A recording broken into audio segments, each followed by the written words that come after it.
Bapak Ibu rahimakumullah, tema kajian kita pada pagi hari ini insya Allah giat memakmurkan dan memberdayakan masjid, dan insya Allah akan disampaikan oleh Ustadz Kusnadi Ikhwani MM.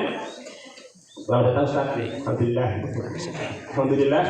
Beliau adalah Ketua Takmir Masjid Al-Falah Sragen yang insya Allah plural dan banyak kita ambil ilmu dari masjid tersebut tentang pemberdayaannya dan seterusnya. Insya Allah nanti kita langsung mendengar dari beliau Ketua Takmirnya, beliau Ustadz Kusnadi Ikhwan. Baik, sebelum kita mulai, marilah kajian ini sama-sama kita buka dengan membaca basmalah. Bismillahirrahmanirrahim. Pada Ustadz Kusnadi Ikhwani kami persilahkan.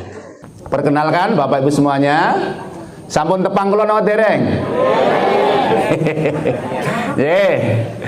Sebetulnya saya itu bukan ustadz, ya. Karena basic saya di pesantren hanya mondok selama 2 tahun di pesantren Muhammadiyah, sekarang menjadi Dimsa.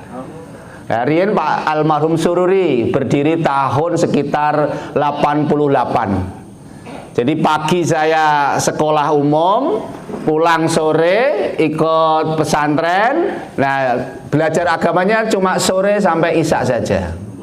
Ya lumayan lah. Ini ketuanya Mas Beta Pujangga. Oh Mas. Pengajian. Oh Masya Allah. Oh di Dimsa juga ya? Dimsa. Saya alumni anak pertama Dimsa. Jadi lulus tahun 90 ya. Setelah itu saya melanjutkan kuliah di Malang, Unisbra. Nanti ngertos Unisbra? Dereng ya? Universitas Samping Brawijaya. Yaitu Universitas Muhammadiyah Malang. Nah, kenapa Samping Brawijaya? Karena dulu UMM belum sebesar itu. Saya masih di kampus Sumbersari. Sehingga kalau ditanya lebih keren Unisbra, Samping Brawijaya. Jurusan saya adalah ekonomi pertanian. Nah, sosial ekonomi pertanian. Namun saat ini jurusan dakwah. Ya, selesai kuliah saya banyakan di Jogja. Saya pernah jadi konsultan Fakultas Geodesi. Ya, saya pernah lama tinggal di Sagan. Ya, saya konsultan Departemen Stratigrasi, Bappenas, dan terakhir di Freeport Irian Jaya. Nah, setelah selesai dari Freeport, saya pensiun. Saya tinggal di Jakarta, pindah di Bogor, jualan roti, namanya Omega Bakery. Mobil dari 1 sampai 11, alhamdulillah bertahan 4 tahun dengan jumlah karyawan dari 3 sampai 50. Sukses ditutup tahun keempat. Habis roti, nah akhirnya bikin ayam pakuan. Pernah 20 cabang, pasang iklan di SCTV sama Trans 7. Alhamdulillah setelah pasang iklan, tidak selang lama tutup semuanya. Nah, cabang terjauh saya di Kuta sama di Banjarbaru, Banjarmasin. Nah, alhamdulillah setelah itu bangkrut, balik, ditelepon sama Ustadz Dodok Sartono yang saat ini menjadi sekretaris PWM Jawa Tengah. Beliau sahabat saya, adik kelas, Pak Kusnadi, gimana kabarnya? Saya belajar tentang optimis diri, alhamdulillah sukses luar biasa. Padahal nggak punya pekerjaan, bisnis bangkrut semuanya. Jadi ternyata pikiran positif itulah yang harus ditanamkan. Alhamdulillah sukses luar biasa. 2010 saya balik Sragen, istri saya bilang sudah hampir 9 tahun bangun bisnis bangkrut terus. Saya belum percaya sama Mas apakah bisnisnya bakal sukses atau tidak. Saya belum mengikuti Mas ke Sragen, merintis dulu kalau sukses baru ikut. Nah itu, jadi istri saya nggak percaya sama saya gitu ya. Kurang lebih perjalanan 8 tahun, mulai dari mie ayam, nasi, es rumput laut, roti, ayam goreng, bangkrut semuanya. Pulang bersama Ustadz Dodo, bangunlah ayam geprek sambal korek di utara Poltas Sragen. Bulan 10 tahun 2010. Nah, akhirnya di situ merintis 1 cabang, 2013 2 cabang, tumbuh. Pas pandemi alhamdulillah totalnya ada 50 cabang. Jadi tutup 17. Saniki tasih 33 cabang. Ya, alhamdulillah. Kan 50 kurang itu 17. Alhamdulillah masih 17 cabang. Nah, saya gabung di Muhammadiyah tahun 2010. Lazismu Sragen itu infaknya 1 tahun perolehannya hanya 15.100.000. Berarti 1 bulan itu hanya 1 juta. Saya Ustadz Dodo, Mas Ikhwanus Sofa mencoba merapikan, membangun organisasi Lazismu profesional. Tahun pertama 2010 itu bisa mengumpulkan dana 300 juta. Tahun kedua 1 miliar, tahun ketiga 3 miliar, 5 miliar dan terus tumbuh. Akhirnya Lazismu Sragen menjadi Lazismu terbaik nasional dan saat ini pengumpulan dananya 18 sampai 25 miliar. Ya. Dengan jumlah pegawai 25 orang. Dan saya akhirnya diminta Ustadz PWM Jawa Tengah, Pak Kiai Tafsir, untuk 2017 bersama Ustadz Dodo, Mas Amir menyusun Lazismu yang tadinya belum terwujud. Alhamdulillah tumbuh. Alhamdulillah sekarang terbaik nasional, mendapatkan penghargaan 9 kemarin waktu Rakernas di Kaliurang. Dengan penghimpunan dana saat ini kurang lebih 220 miliar. Terbaik nasional, ya, nomor 2. Nah, dari pengalaman ngurus bisnis sering gagal dan ngurus Lazismu alhamdulillah berhasil. Dan akhirnya dipindah sama PDM 2016 ngurus Masjid Raya Al-Falah. Nah, Masjid Raya Al-Falah yang tadinya tidak dikelola dengan serius, saya mencoba mengelola masjid secara profesional. Apa yang saya lakukan? Yang pertama saya lakukan adalah rekrutmen imam masjid.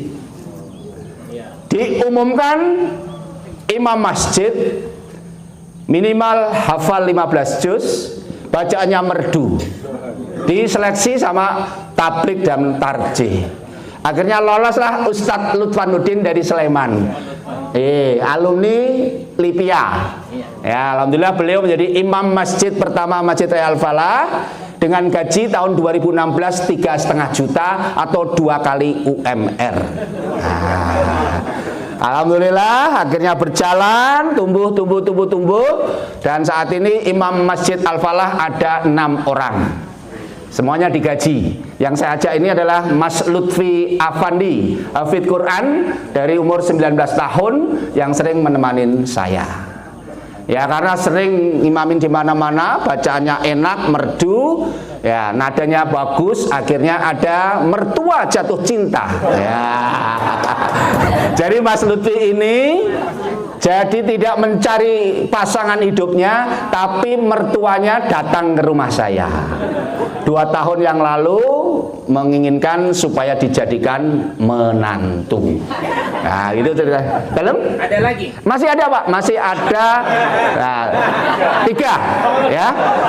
Masih Mas Ramadan, Mas Nizar sama Mas Sakib. Semuanya hafidz Quran dan yang Mas Sakib bersanad. Silakan ibu-ibu badhe ngersakaken menantu mangke saged daftar kula. Ya. Dan saya juga ada anak perempuan setunggal, nggih. Nah, monggo menawi wonten ingkang badhe nglamar mangke saged kalih Pak Ustadz Sakir, nggih. Jadi hari ini pertemuannya biru jodoh, nggih. Baik, baru semuanya. Masjid Al-Falah yang tadinya jamaahnya hanya subuh itu 7 orang. Sedikit sekali. Habis isya lampunya dimatikan. Baru dibuka menjelang subuh. Habis subuh dimatikan, pintu digembok, pagar digembok. Karena luasnya 5.150 hanya diurus 3 orang. Ustadz Surono, Pak Roto, sama Mas Surat. Gajinya rata-rata 2 M. Ya, makasih Mas. Ya. Jadi hanya ucapan terima kasih 100.000, 150.000. Bagaimana masjid mau keurus dengan serius kalau nggak diperhatikan kesejahteraannya? Atau 2T, terima kasih tat. Ya. Jadi nggak ada perhatian terhadap para pemakmur masjid, imam-imam masjid. Maka saya belajar, akhirnya studi banding ke Az-Zikra, ke Darut Tauhid, ke Malaysia, ke Mekah, ke Madinah. Tahun 2019 saya berkunjung bersama almarhum Ustadz Arifin Ilham. Ada salah satu orang yang bersihkan karpet, yang menata Al-Quran, yang mengambilkan air zam-zam. Saya tanya, Bapak dari mana? Saya dari Sukabumi. Sudah berapa tahun di sini? Sudah 4 tahun. Digaji berapa? 4,5 juta. Tahun 2019. Bagian bersih-bersih masjid, gajinya segitu. Nah, di Indonesia imam, ya, marbot tidak diperhatikan. Nah, muadzin, ya. Dan rata-rata pengurus masjid dan jamaah saya keliling rata-rata S1, S2, S3, S4. Ya, sepuh. S2 sampun sepuh, S3 sampun sepuh sangat, S4 sampun sepuh sangat sa S2. Baik takmirnya maupun jamaahnya. Gimana mau ngurus umat kalau takmirnya waktu sisa, tenaga sisa, pikiran sisa, umur sisa? Maka masjid-masjid yang makmur, Masya Allah, saya banyak belajar dari Yogyakarta. Dari Masjid Jogokarian, Ustadz Jazir itu adalah salah satu guru ideologi kemakmuran masjid. Saya belajar di Jogokarian, kasnya dinolkan, Al-Falah saya nolkan. Masjid Jogokarian barang hilang diganti oleh takmir, Masjid Al-Falah niru, barang hilang diganti takmir. Buka puasa siapkan 500 porsi, Al-Falah menyiapkan sama. Saya belajar ATP, amati, tiru, plek. Nggak usah dimodifikasi. Oke, baik. Ini berbicara tentang kemasjidan. Masjid di Indonesia jumlahnya lebih dari 800.000. Namun saat ini banyak yang belum diurus dengan serius. Ya, banyak masjid-masjid yang belum hidup. Barusan saya diminta sama PP Muhammadiyah bergabung di LPCRPM, Lembaga Pengembangan Cabang Ranting dan Masjid. Tanggal awal November ada lomba Masjid Award di Palembang, terpilih masjid di Banjarmasin, namanya Masjid Al-Jihad. Masya Allah, Masjid Al-Jihad makmur sekali, jamaahnya subuh sekitar 500 sampai 700. Infaknya 1 bulan, operasionalnya kurang lebih habis 450 juta. Nah, jenengan tindak teng mriko. Jadi jamaahnya penuh. Oh, Masya Allah, kopinya langsung keluar. Kopi ngaji. Yeah. Nah, bagaimana Pak Gus cara Al-Falah? Nggih, matur suwun. Cara Al-Falah memakmurkan masjidnya. Maka pertama kali yang saya lakukan adalah mengurus masjid dengan serius. Kalau tanglet ibu-ibu, khususnya ibu-ibu, ada calon menantu 4 orang. 1 pegawai Pemda, nomor kalih polisi, nomor 3 tentara, nomor sekawan imigrasi, nomor sekawan marbot masjid. Kinten-kinten marbot masjid menjadikan prioritas jadi mantu napa mboten? Hampir saya tanya kemana-mana, marbot masjid tidak dijadikan prioritas. Kenapa? Karena anggapannya marbot masjid tidak bisa memberikan masa depan. Marbot masjid ya hidupnya sangat biasa-biasa saja.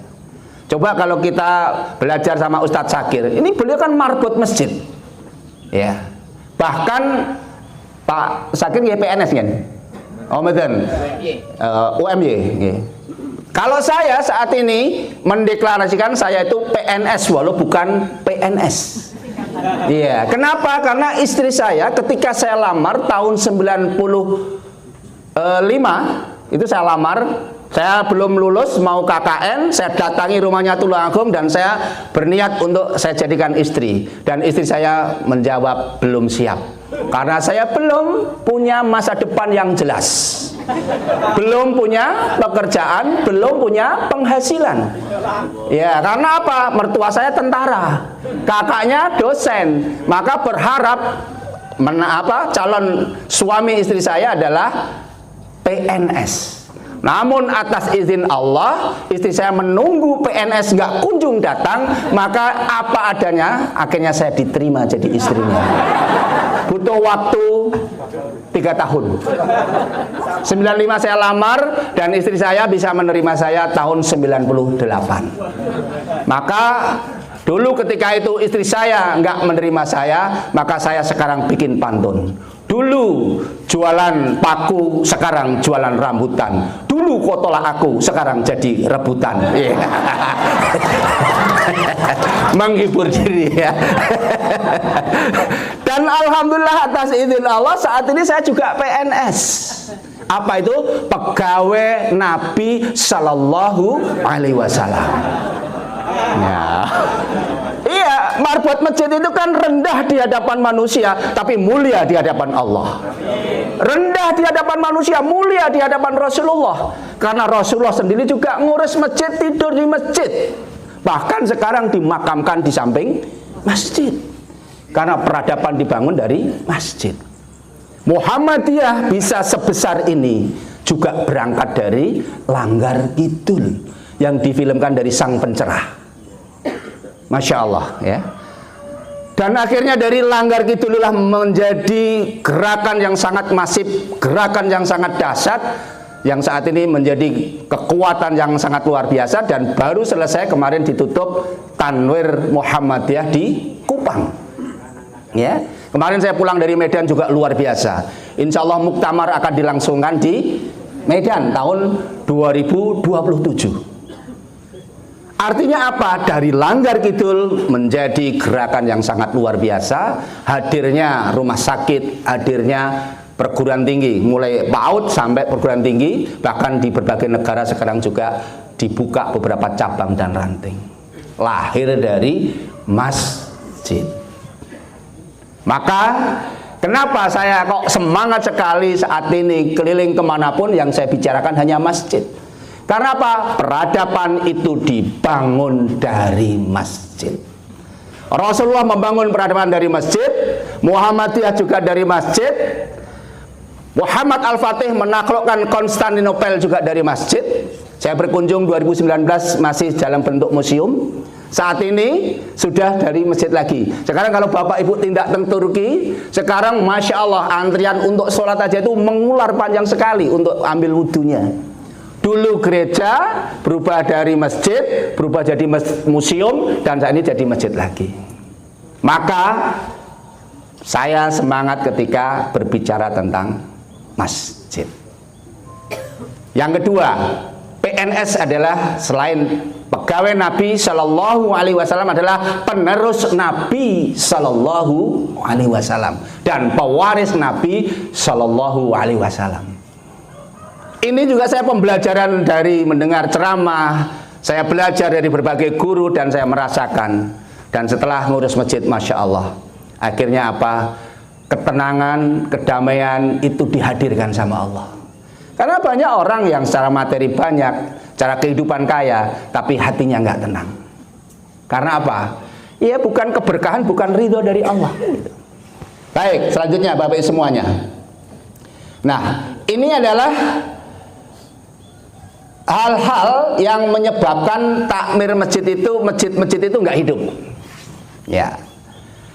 Pertama, masjid tidak punya visi. Jadi diangkat jadi takmir, sudah hanya fungsinya untuk sholat, setelah itu selesai. Ya. Kalau Bapak Ibu tindak di sekarang yang sangat cepat itu di Masjid Pemuda Indonesia, 1 juta pemuda di Sukabumi, Mas Anggi. Itu pertumbuhannya cepat itu ya. Belum waktu 1 tahun, sekarang infaknya 1 bulan di atas 800 juta per bulan. Ya, terus Antapani Bogor, Bandung, ya, dipimpin oleh Mas Fadli. Dan kemarin minggu lalu saya di subuh di Masjid Pemuda Indonesia di Kali Kepiting, Surabaya. Masjidnya hanya zamannya 50, tapi manfaatnya luar biasa. Artinya apa? Setiap hari ngasih makan lebih dari 700 porsi. Ya, di Kali Kepiting, khususnya penunggu pasien di Rumah Sakit Dr. Sutomo itu yang penyakit kanker, semua penunggunya dikirim dari masjid. Masjid mustahil lapar. Ya. Jadi menyiapkan makan gitu ya. Nah, nggak punya visi, ya. Dan akhirnya saya mencoba belajar kemana-mana ya. Al-Falah saat ini visinya adalah mencetak masjid yang saat ini belum makmur. Bila ikut Akademi Marifat Masjid yang besok Senin akan dilaunching sama Pak Jamaluddin sama Pak Dahlan Rais dari PP Muhammadiyah, batch ketiga, itu sekarang sudah melahirkan masjid-masjid yang tumbuh dan makmur. Salah satunya Masjid Al-Jihad, Masjid Al-Muqarrabin Gorontalo, itu tumbuh pesat. Nah, ini gambarannya Bapak semuanya. Nah, bagaimana lagi supaya masjid makmur? Diurus dengan serius, diurus dengan totalitas, diurus dengan profesional. Mungkin bayangannya ngurus masjid kok digaji, gitu ya. Ini kadang kan kayaknya kok nggak pas gitu ya. Nah, masa ngurus masjid kok digayar? Nah, kemarin Pak Dr. Fatur Rahman Kamal, saya hadir di kantornya di tablik.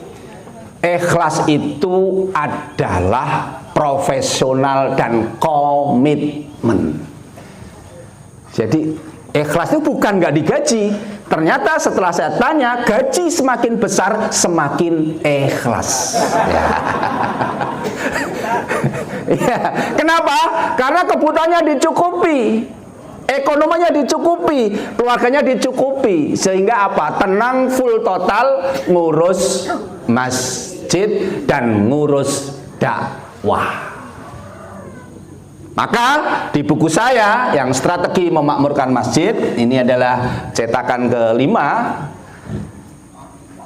Tugas takmir masjid adalah mengkoordinasi, memobilisasi, menggerakkan agar orang mau ke masjid. Jadi tidak hanya berdiam diri. Maka ada Pak Raditya, ikut muktamar di Solo, mampir ke Al-Falah, beli buku, bawa pulang, langsung diumumkan.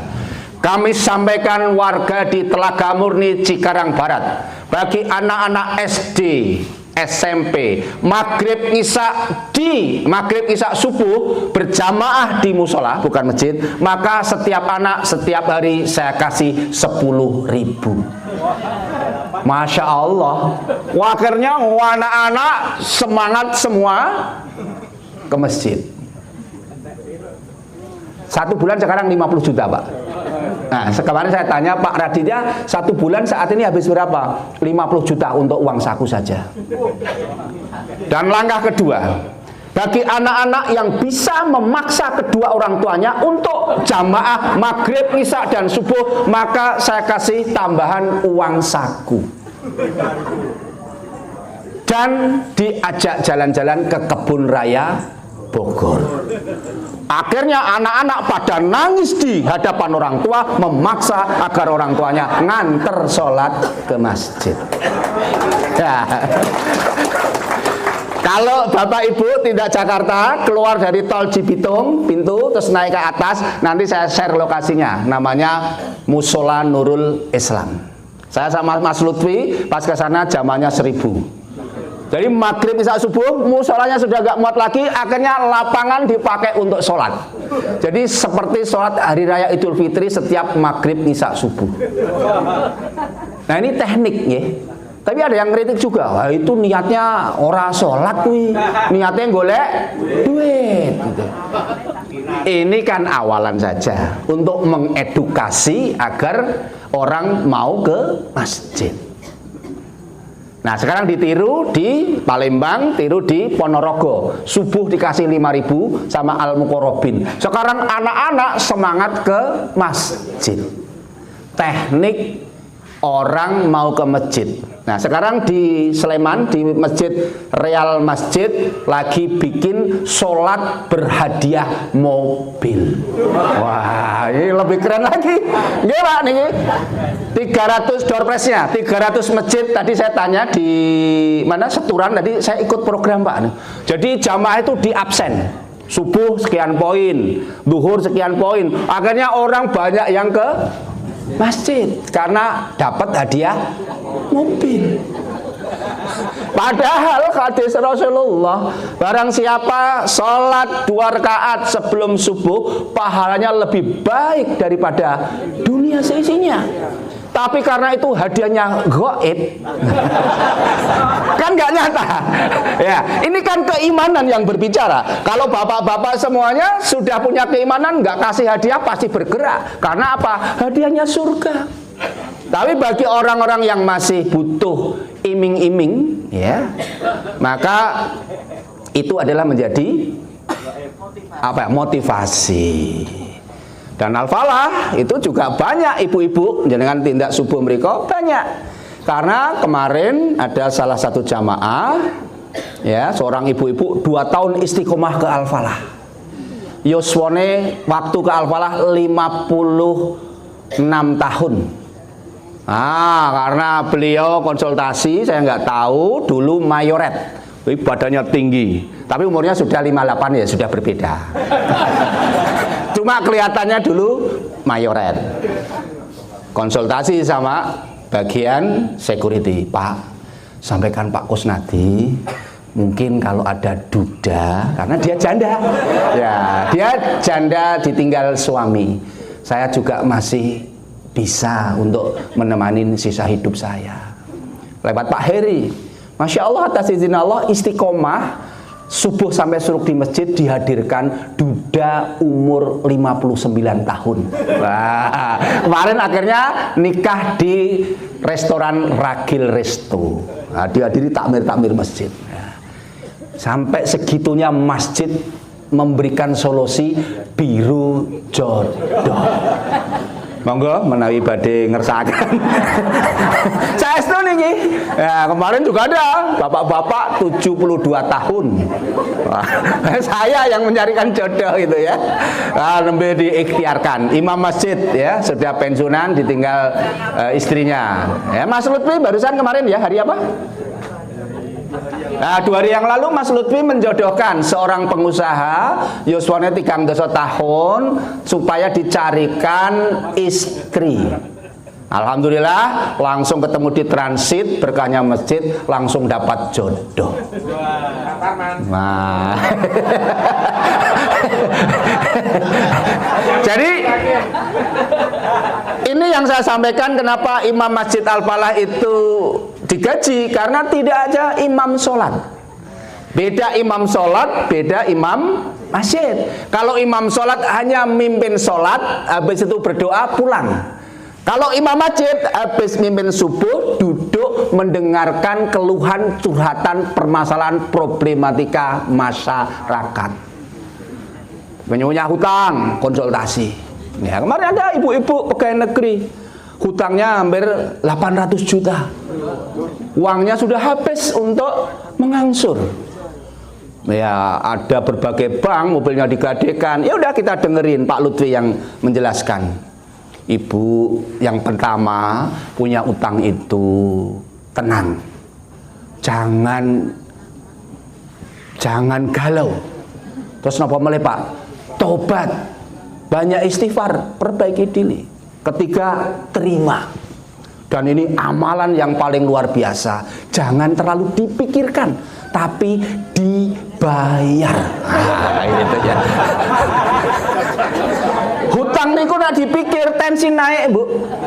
Saya pernah hutang dikejar-kejar sama debt collector. Saya pusing sampai tensi saya 180. Dan saya pingsan dibawa ke rumah sakit Jambu 2. Saya dipapah, digotong, saya sadar karena tekanan dari sana, dari sini, kanan kiri dikejar-kejar, panik saya. Nah, akhirnya pelan-pelan saya belajar, oh, hutang itu jangan dipikir, dibayar. Alhamdulillah, proses butuh waktu 8 tahun saya bisa melunasin hutang. Dan salah satu jamaah yang dibimbing oleh Ustadz Lutfan, hutangnya 8 miliar, angsurannya 200 juta, selesai dalam waktu 5 tahun tanpa jual aset di Al-Falah. Pengalaman nyata, tadi jamaahnya hadir juga. Ya, tinggalnya banyak rumah di Jogja, dan sekarang putrane membangun kos-kosan sampai dari UII, terus di daerah Deresan, itu banyak membangun kos-kosan. Ya, artinya apa? Banyak istighfar, kembali ke masjid, setiap subuh itu sedekah. Itu salah satu amalan yang dilakukan. Kenapa? Ketika kita mengalami kesusahan, tolong orang lain yang susah, insya Allah Allah akan menyelesaikan kesusahan kita. Bantu orang lain, Allah akan membantu diri kita. Nah, inilah gambaran masjid multifungsi. Tidak hanya tempat sholat. Seandainya semua masjid diurus serius dan semua permasalahan umat bisa dikonsultasikan di masjid, itu insya Allah itu masjidnya bakalan jadi makmur. Kiai Jazir pernah di Malaysia, ikut sholat subuh. Imamnya duduk itu. Selesai suruh pada ngantri konsultasi. Saya punya masalah ini Pak, nggak bisa bayar SPP. Tolong sana ke Baitul Mal, tanya masih ada uang nggak untuk bayar SPP. Tanya lagi permasalahan Pak, saya nggak bisa berobat untuk di rumah sakit Pak. Coba tolong sana ke Baitul Mal, dicek masih ada uang nggak untuk bayar biaya berobat. Ini yang dilakukan Al-Falah. Ya, di Al-Falah itu sampai orang Jawa Timur nggak boleh pulang padahal sudah selesai sembuh. Akhirnya Lazismu dan Al-Falah hadir untuk membayarin biaya obatnya. Dan kemarin yang lebih luar biasa, ada bapak-bapak sampun sepuh ya, diuji lagi, pisah sama istrinya, terusir dari rumah. Bapaknya akhirnya keluar dan hanya bawa baju berapa dan pindah di Al-Falah. Karena yuswone sampun di atas 70 tahun, saya ketemu sama saya kok baunya kok pesing sekali gitu ya. Ternyata apa? Bapak ini sudah tidak bisa menahan pipis lagi, ngebrok duduk, dan karpet Al-Falah akhirnya kena kencing. Nah, tiba saya tanya, kenapa karpetnya kok dijemur? Niku bapake ngebrok sampun mboten saged menahan pipis. Besok lagi dijemur lagi. Ini kalau takmirnya nggak sabar, iki wis ngrewo-ngewo, wis tuwa, ngalai karpete pesing kabeh. Tapi karena ini kemanusiaan, akhirnya bapak menawi bapak sampun mboten sahat nahan untuk kencing, maka ditempatkan bukan tempat karpet, niki tempatnya bapak. Nah, diarahkan. Akhirnya apa? Ya bapaknya manggon. Nah, untuk mensikapi, kami sampaikan kepada seluruh jamaah dimanapun saat ini ada bapak-bapak yang lagi terusir dari rumahnya dan pisah. Dan saat ini bapak tersebut sudah tidak bisa menahan kencing. Masjid Raya Al-Falah menggalang untuk beli pempes. Nah, duit datang banyak untuk makan donasi. Jadi nek enten tiyang susah niku masjid ambil langkah untuk menolong. Saking betahnya, namanya Mbah Men saat ini sudah 4 tahun tidak pulang. Saya itu saat ini jenengan tindak Al-Falah niku di pojok wetan, Mbah Men tuh ngambilin gelas, ngambilin mangkok, ngambilin piring. Karena apa? Di rumah sudah tidak diterima di keluarganya. Karena nggak ada yang nerima, masjid ngurus sampai saat ini. Oh, saya sakit nggih? Ya. Kalau dirawat di IGD, sing nyuapi nggih marbot niku. Istrinya nggak mau, anaknya nggak mau gitu. Masjid hadir terhadap problematika permasalahan umat. Cuma ini kan jarang ya masjid yang mendapatkan perhatian itu. Ya, sakit apa sekarang? Kambuh lagi ya? Hari ini insya Allah pulang. Oh ya, ini. Ya. Ini Bapak Ibu semuanya. Sebetulnya masjid itu fungsinya banyak, fungsi sosial, fungsi pendidikan, fungsi kesehatan, fungsi permasalahan apapun. jodoh ya, termasuk jodoh yang paling laris. Ya. Ya Ustadz Mufti Al-Hafidh dari Lombok Timur, yuswa 19 tahun, hafidh Quran dari Baitul Hikmah Sukoharjo. Bacanya merdu, enak, lagi magang. Saya Mas Dodok mengambil keputusan ini supaya nggak pulang ke Lombok, segera dicarikan istri orang Sragen. Akhirnya saya jodohkan sama Mbak Nisa dari Jono. Itu yang lamarkan masih Ustadz Sururi, saya hadir. Pas mau ijab kabul, nggak punya duit, takmir bantingan untuk membiayai, saestu. Jadi sampai segitunya untuk mempertahankan imam masjid. Banyakan imam kan saat ini bukan imam masjid atau imam ya mungkin imam sholat, tapi imamnya imam dorong. Sinten sing tengah ngajeng didorong, kowe imam. Ini namanya imam dorong atau imam jorok. Ya kadang nggak standar, nggak pakai baju yang rapi, pakai kaos. Coblos nomor 2. Nah ini malah kampanye imame gitu ya. Nah segitunya masjid nggak keurus. Nah, ini masih memprihatinkan. Maka PR bersama adalah jumlah masjid banyak, tapi belum banyak masjid yang diurus dengan serius. Artinya apa? Seandainya masjid-masjid diurus dengan serius dan totalitas, insya Allah kemakmuran akan dihadirkan di masjid. Sampun nih berarti. Muntelas sampai 6.40 nggih. Nggih, niki tanya jawab mawon. Monggo. Yang mau mengusulkan jodoh saged nggih. Nah, oke, penutup. Niki alhamdulillah saat ini Al-Falah baru mendirikan Bank Jiska. Bank Jiska, sinten sing gadah utang pinjol sama rentenir dibayari kalih masjid. Wah, niki saniki alhamdulillah, tapi diangsur tanpa ada tambahan. Minjem 4 juta kembali 4 juta, minjem 1 juta kembalikan 1 juta, minjem 500.000 kembalikan 500.000. Nah sekarang sudah 100 orang mendapatkan manfaat untuk menyelesaikan hutang-hutangnya. Nggih, monggo menawi wonten pertanyaan. Bebas. Silahkan. Assalamualaikum warahmatullahi wabarakatuh. Waalaikumsalam. Menarik sekali apa yang Bapak sampaikan. Hanya satu yang saya pikirkan bahwa semua kan jerga-jergi mau bio Pak. Jadi sumber dananya, manajemen keuangannya gimana? Artinya begini, apa sekedar kami donatur kepada misalnya pengusaha-pengusaha atau bagaimana? Atau mungkin punya usaha. Jadi Al-Falah mungkin punya usaha macam-macam orang nggak tahu catering atau apa-apa sehingga uangnya itu ada begitu sumber daya kok masuknya cepat sekali. Ada kalau nggak ada uang ya nggak bisa jalan kayak gitu. Kalau untuk apa tadi untuk uang satu anak misalnya atau untuk yang ya macam-macam lah mesti sangat luar biasa. Ini Pak pertanyaan saya. Jadi sumber dananya manajemennya gimana?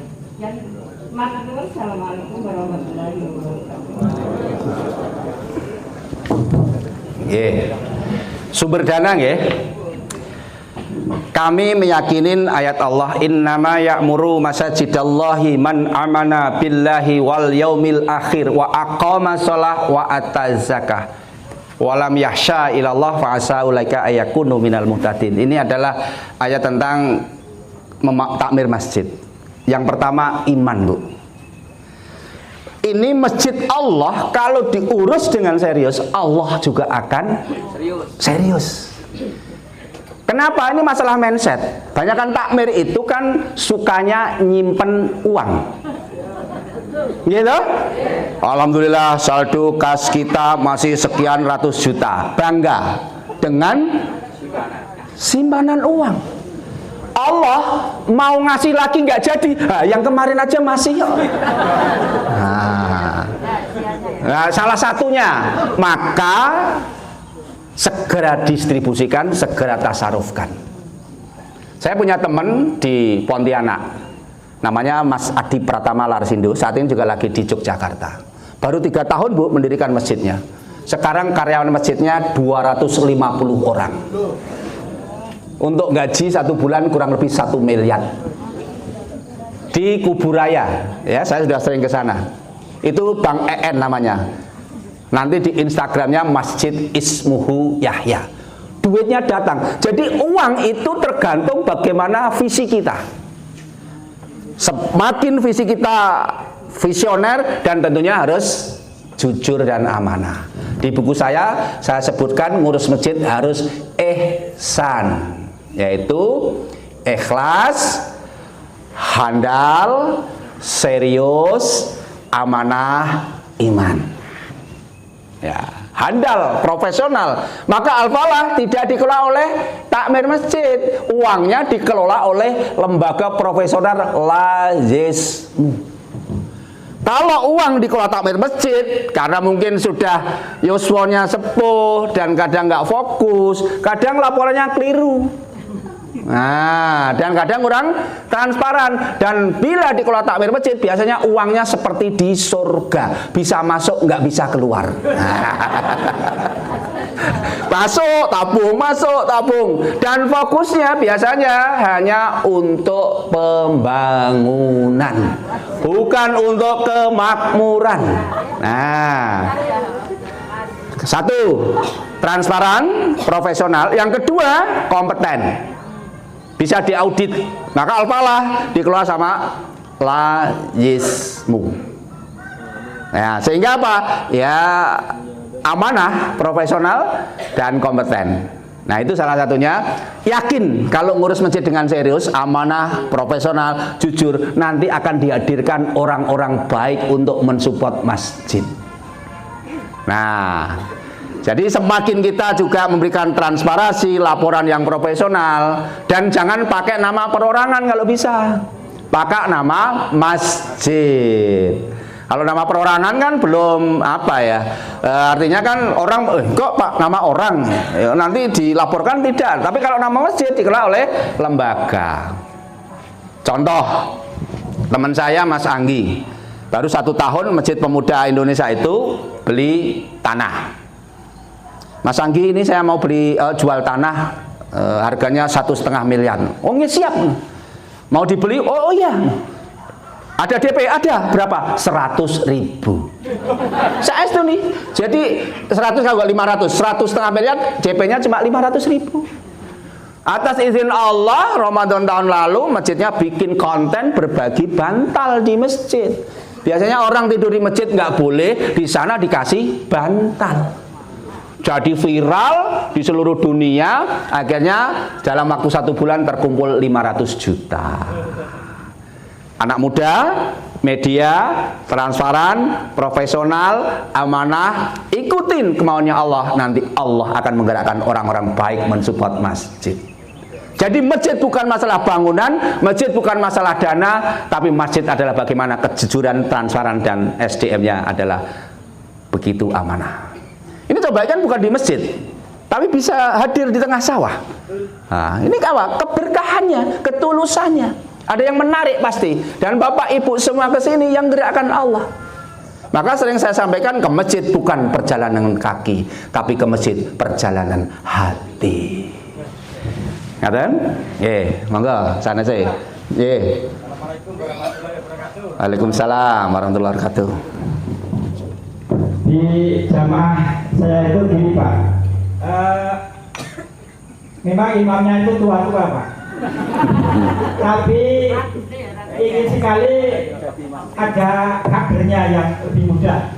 Yang lebih muda itu jarang ke masjid, tapi kalau takbiran keluar semua, lebih 50 keluar semua.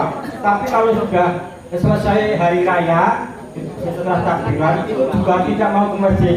Nah, mau menggantinya bagaimana nih anak-anak muda nih untuk mendorong ke masjid bagaimana? Oke. Ya, terima kasih. Assalamualaikum. Ya, salam. Yang jawab Mas Lutfi. Ya, dijawab pendek terus sampean baca surat pendek sebagai imam. Ya, silakan. Ya, yang muda kenapa dia mau ke masjid? Sini, panggung depan sini.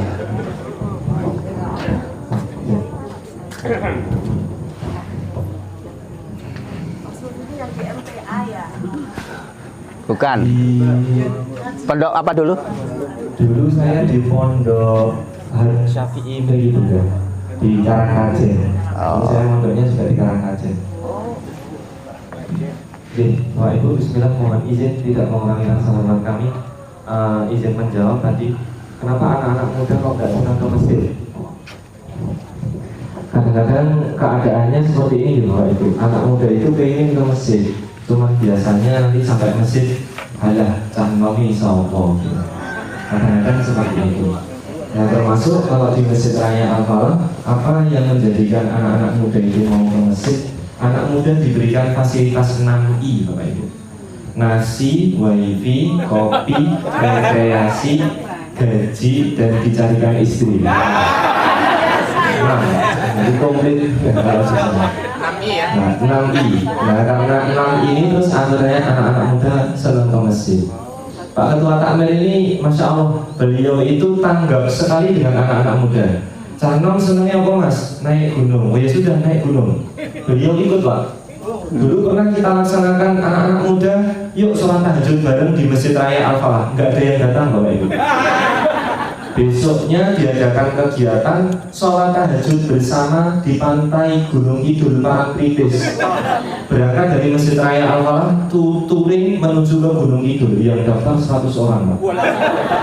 Sebenarnya sama-sama sholat tahajudnya, tapi kalau sholat tahajud di masjid buatan kurun, kalau di pantai Parangtritis kurun.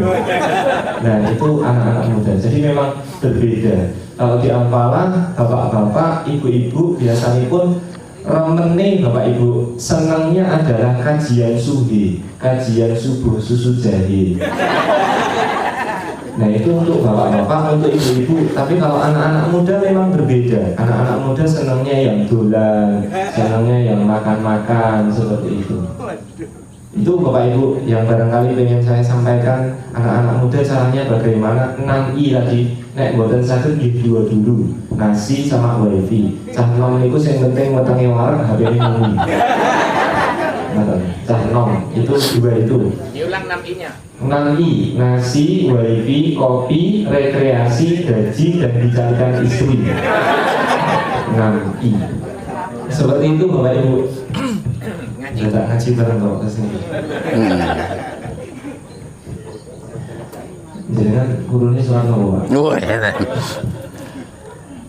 A'udzu billahi minasy syaithanir rajim. Udah. Bismillahirrahmanirrahim. Ara'aita alladhi yukadzibu bid-din,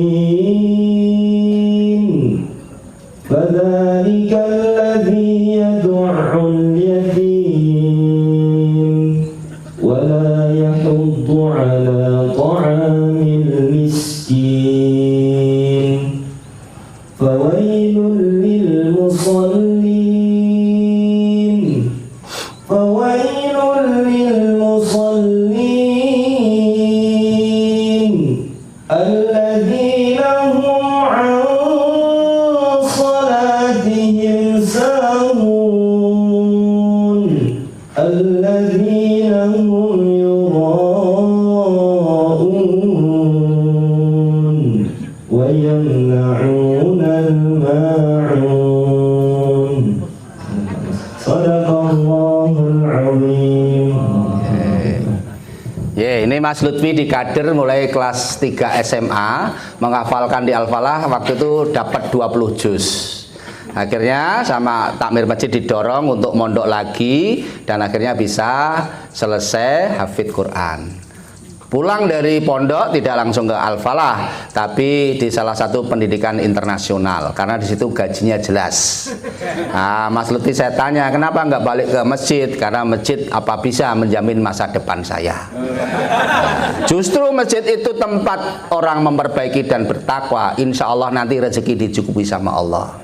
Akhirnya nggak nyampe 1 bulan pindah ke Al-Falah dan saat ini menjadi dai nasional, trainer nasional dan punya sertifikat BNSP. Sudah keliling kemana-mana, ngimamin di Solo, maghrib saya ngisi ceramah, akhirnya diberangkatkan ke tanah suci. Ngimamin di Kerjo, bacanya merdu, dapat istri. Berkah ngurus masjid. Amin. Oke, ini gambarannya ya, kader-kader untuk masjid. Anak muda. Monggo, anak muda, silakan. Mas Randy. Tanya. Bismillahirrahmanirrahim. Assalamualaikum warahmatullahi wabarakatuh. Waalaikumsalam warahmatullahi wabarakatuh. Sebelumnya izin Ustaz. Saya mahasiswa UMY. Tadi ada beberapa pertanyaan dari sudut pandang orang tua. Tadi ini saya bertanya dari sudut pandang anak muda. Jadi keresahan yang terjadi di antara kita ketika mengurus masjid, ada orang tua yang mengatakan anak muda yang jarang ke masjid. Nah, saya mencoba untuk menghadirkan pertanyaan, bagaimana cara kita meyakinkan orang tua yang ketika anak muda mau ke masjid, tapi selalu dianggap bahwasannya mereka masih kecil, tidak punya pemikiran yang tangguh.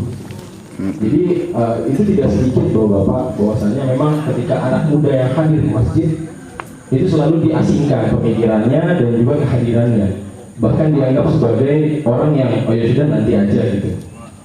Lebih didahulukan yang sepuh dulu. Saya tidak menyalahkan itu, tapi memang itu mungkin bentuk daripada adab. Tapi juga ketika anak muda hadir kan punya inovasi tersendiri, begitu. Itu pertanyaan saya, bagaimana cara kita menghadirkan atau mencoba meyakinkan para sesepuh bahwasannya kita sebagai anak muda itu bisa menjadikan masjid sebagai fondasi ataupun pergerakan zaman saat ini. Itu yang pertama. Yang kedua, Ustaz, izin bertanya juga. Tadi kan jenengan bilang jenengan pernah berkunjung ke Masjid Az-Zikra. Berhubung saya juga alumni dari sana. Saya dulu melihat kondisi sekitar karena Masjid Az-Zikra betul-betul dikelola oleh yayasan, sehingga semua pengurus masjidnya itu sangat makmur, gajinya terjamin. Ketika saya berkeliling mulai merantau, saya melihat beberapa masjid yang memang betul kata jenengan bahwa masjid itu tidak benar-benar serius ditanggapi seperti itu. Nah, ini yang muncul kemudian permasalahan bahwa ketika seseorang mau aktif di masjid, mereka berpikir apa yang harus saya lakukan ketika masjid tidak bisa menjamin kehidupan saya. Jadi kan Ustaz Lutfi ya, sudah dijamin 6I-nya itu oleh masjid, bahkan sampai istri pun sudah dapat dari masjid. Cari istri nih, cari istri. Maksudnya saya bukan untuk istri. Maksudnya bagaimana cara kita ketika kita mencoba untuk menghadirkan masjid ini selain menjadi solusi juga sebagai titik di mana masjid itu bisa menjadi semua tempat perkumpulan gitu dari semua generasi dan juga bisa menjadi satu titik peradaban perubahan zaman seperti itu. Terima kasih. Assalamualaikum warahmatullahi wabarakatuh. Salam. Mas Randy, ya, pertanyaan berat ini ya, anak muda. Yang pertama, bagaimana bapak-bapak itu memberikan ruang kepada anak muda gitu ya. Ini ada dua madhab, satu madhab agak keras, yang satu madhab lunak. Ya, ya. Kalau Al-Falah itu agak keras sedikit, karena anak-anak mudanya memang agak bandel. Pak Dodok waktu itu bagaimana sampai menyusun strategi ganti takmir. Ini agak keras, namanya revolusioner. Ya, karena lama nggak mau diganti-ganti ya harus terpaksa untuk digulingkan. Ini keras ya. Penggulingan takmir masjid. Ya, tapi kudeta ya. Tapi ini jangan ditiru. Melengsarkan ini. Ya. Yang kedua agak lembut adalah dengan cara mengakuisisi. Gimana caranya? Caranya adalah anak muda nggak dikasih ruang, anak muda nggak dikasih kesempatan, tetap saja memakmurkan masjid.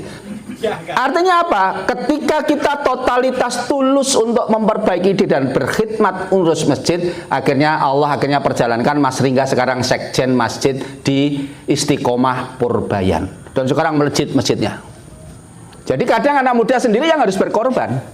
Berkorban secara waktu, berkorban secara tenaga dan pikiran untuk memang cinta ke masjid. Cuma saat ini kan ya tadi, aku dapat apa di masjid? Apakah masa depan saya bisa diberikan dari masjid? Masih pertanyaan itu karena belum yakin. Padahal takmir masjid adalah ahlullah, keluarganya Allah. Kalau keluarganya Allah berarti kan dekat sama Allah. Kalau dekat sama Allah, insya Allah Allah akan mempermudah. Makmurkan masjid, insya Allah hidup kita dimakmurkan sama Allah. Prioritaskan masjid, insya Allah kita akan menjadi hamba prioritas. Kalau mau belajar, buka cleaner masjid Kang Cecep. Lulusannya nggak sampai SMA. Mulai umur 12 tahun ngersihkan toilet, ngersihkan tempat wudhu masjid. Rumahnya Sukabumi. berkhidmat, membersihkan toilet masjid, tempat wudhu terus mulai umur 12 tahun sampai saat ini sudah 26 tahun. Berarti sudah lama. Umur 17 nikah. Bapaknya belum merestui karena baru 17 dan istrinya umur 14 tahun. Akhirnya nggak bisa lewat KUA dan akhirnya lewat ya kedua orang tuanya. Atas khidmat ngurus masjid, pokoknya ada masjid kotor bersihkan setiap hari satu masjid. Sekarang sudah dikarunia anak 2. Masya Allah, Allah perjalankan Ramadan kemarin habis Idul Fitri bikin Instagram namanya Cleaner Masjid. Apa Mas Cecep amalannya? Habis jam 9 sampai jam 11 membersihkan masjid, jam 6 sampai jam 7 halakoh sama istri, dan jam 7 sampai jam 9 bantu orang tua. Siap malam qiyamul lail sampai di masjid subuh sampai suruk. Yang luar biasa, Masya Allah. Istrinya kemarin dikasih uang sama Kang Cecep. Bunda, ini rumahnya bolong-bolong tikus masuk. Banyak hewan bisa masuk di rehab. Istrinya apa? Nggak usah bang, balikan saja untuk rehab musola. Jadi dikasih uang suami dikembalikan lagi. Atas izin Allah Pak, saat ini ditolong sama Allah, masjidnya, rumahnya direhab sama wali kota, Kapolres dan artis-artis seluruh Indonesia. Maka para istri kalau kasih uang suami, kembalikan lagi. Ya. Ini nyata. Ya. Ya. Enggak, ini kan bicara anak muda cinta masjid ya, biar terinspirasi. Dan Masya Allah kemarin datang ke Al-Falah sama ke Real Masjid kan, keliling ke Jogja. Dan yang luar biasa Pak Gus, apa? Saya dikasih hadiah istri yang sangat soleha sekali. Istri saya dapat kiriman YouTube tentang kemuliaan istri mencarikan suaminya poligami. Masya Allah. Kang Cecep, saya mengizinkan Kang Cecep untuk nikah lagi dan saya yang mencarikan istri. Nah, akhirnya Kang Cecep sampai saat ini saya sudah cukup bahagia, istriku mendampingimu dan saat ini saya belum ada niat untuk poligami. Dan pulang dari Sragen langsung dapat hadiah umroh. Pas di sana ngasih kabar saya di Makassar, koper baru taruh di rumah, dapat hadiah umroh lagi bersama bapak, ibu dan keluarganya. Maka pengen istrinya poligami, silahkan bersihkan masjid selama 12 tahun. Bapak-bapak ya. Dan halakoh setiap pagi. Ya, ini artinya apa? Inspirasi ngurus masjid itu diangkat derajatnya sama Allah. Cuma ini kan belum banyak yang ya meyakini tentang itu. Bagaimana Ustadz Lukmanul Hakim saat ini lagi ngisi di hotel di Jogja juga, Ruang Kehidupan. Masjidnya punya mobil berapa? 40. Jenengan tindak ke Pontianak, WA, dijemput minimal Velfire sama Alphard. Nah, mungkin jenengan tong beriku tong masjid itu sampai parkirannya nggak muat, itu ada Rubicon, ada berbagai macam mobil itu dipilih dan punya hotel lantainya lantai 5. Jadi Masya Allah, saya semakin meyakinin ketika orang bertawakal, ketika orang beriman, ketika itu yakin pertolongan Allah itu sangat dekat. Wa may yattaqillaha yaj'alahu makhraja wa yarzuqhu min haitsu la yahtasib wa may yatawakkal 'ala Allah fahuwa hasbuh. Jadi tawakal itu betul-betul hadir dan saya merasakan ayat Allah itu hidup dan banyak pertolongan dari Allah. Maka ngurus masjid salah satunya adalah ciri orang beriman. Ya, maka anak muda, ya, Mas Lutfi silakan di Al-Falah ada kayak Mas Lutfi sekitar ada 50-an anak-anak muda yang berkhidmat ngurus masjid. Itu cara meyakinkan. Nah, cara meyakinkan orang tua ya memang harus pelan-pelan. Berkhidmat dulu, proses dulu, tunjukkan dulu, nanti lama-lama oh ternyata anak muda bisa berkarya untuk masjid. Tunjukkan karyanya dulu, nanti insya Allah orang tua akan berikan kepercayaan kepada anak muda. Yang kedua apa tadi Mas? Oh ya, bagaimana masjid menjadikan pusat peradaban? Ya harus ada anak-anak muda atau ya bapak-bapak atau siapapun yang memang punya kepedulian secara pemikiran itu konsentrasi ngurus masjid. Saya itu kenapa kok sampai totalitas itu? Waktu itu saya sama Mas Dodo itu kan partner bisnis saya. Pak Kus kan sudah 45 tahun. Rasulullah itu umur 40 tahun kan fokus ngurus umat dan dakwah. Pak Kus baiknya pensiun dari direktur utama dan saat ini waktunya untuk bekal ke akhirat. Maka saya pensiun dari direktur Geprek Group, Pak. Nah, saya dulu direktur Geprek, Bro. Dengan karyawan sekitar 400, gaji lumayan lah. Saya tinggalkan semua. Dan saya memilih jadi direktur Masjid Raya Al-Falah. Tapi ini kan masalah keyakinan. Dan ini banyak ditentang, sama istri saya aja ditentang. Ngurus masjid piye mengomangane anak-anak, yo tetap sego gitu. Kan dijamin sama Allah itu. Selama masih hidup pasti ada rezeki, tapi ini kan butuh keyakinan diri dan keyakinan sama keluarga. Nah, makanya saya meyakini intang surullahi yang surkum wa yusabit agamakum. Tolong agama Allah, insya Allah kita akan ditolong sama Allah. Inilah ayat Allah yang saya yakini. Akhirnya saat ini saya diperjalankan keliling ke Indonesia, kemana-mana ya, gratis, semua siapkan oleh yang ngundang dan sebagainya ya. Saya nikmatin dan bisa menjelajahi bumi Nusantara. Makaten sampun? Nggih, matur suwun. Mugi-mugi apa yang saya sampaikan menjadikan semangat kita di sisa umur ini untuk senantiasa istiqomah dalam hal kebaikan ya. Maka saya sering menyampaikan, ke masjid bukan perjalanan kaki, tapi ke masjid adalah perjalanan hati. Rumahnya dekat masjid, dengar azan, tapi kalau berat, nggak ada hidayah, nggak ada iman, berat. Ke masjid sampai tua, jangan menunggu tua. Kalau ditanya, Pak kapan ke masjid? Nanti kalau sudah tua. Ya kalau sampai tua itu. Maka ke masjid sampai tua, ke masjid sampai mati, jangan menunggu mati. Artinya apa? Baru meninggal dibawa ke masjid dan posisinya di depan imam. Ya, artinya apa? Sudah meninggal dipaksa untuk digotong ke masjid. Ke masjid sendirian, tidak usah digotong.